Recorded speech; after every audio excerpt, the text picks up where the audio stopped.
Early on in my career, I worked for another intervention company, and they used to have this video of what can I say to help an addict or alcoholic quit.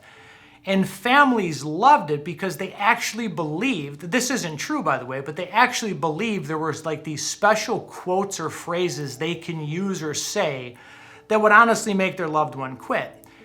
And although when we intervene, our professional does have some things they can say, there's clinical instruments such as motivational interviewing, there's a connection that we have that can get them to say yes in that moment of time.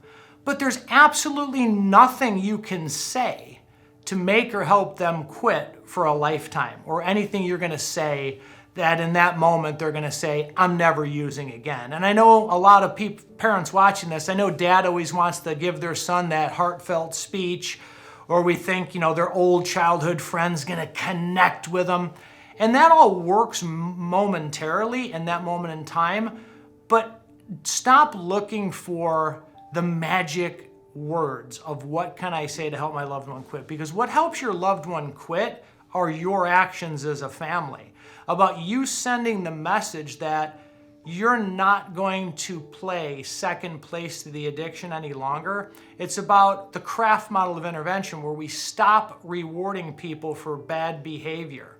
We reward people for good behavior. So when you think about what can you say, it always goes back to the intervention. Like, people look for interventionists that are gonna, they talk to an interventionist on the phone, are like, oh my God, they understand my loved one like nobody else has. Guys, that's a 12-step call. That's somebody coming in to talk your loved one into treatment. You have to look at what interventionist is gonna help my family hold my loved one accountable and set boundaries, because that's gonna ultimately help make them quit. One last thing is, we had done drug and alcohol intervention letters for a long time following the protocol of every interventionist, and we changed one piece of that letter. So rather than basically remind the person of why we're there by way of their destruction, we take a completely different approach. And that approach brings them to a point of understanding that the family owns the role they play in this addiction too.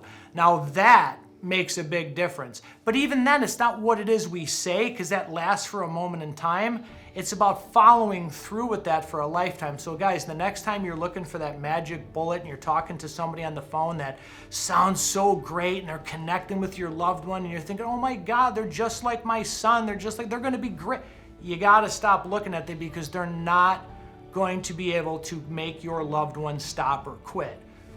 If they're good at what they do and they have a family program, they're gonna help you change your behaviors that will help your loved one see the need for change, to be held accountable, to feel the consequences at the bottom, so that they realize that stopping or quitting is a better option than continuing.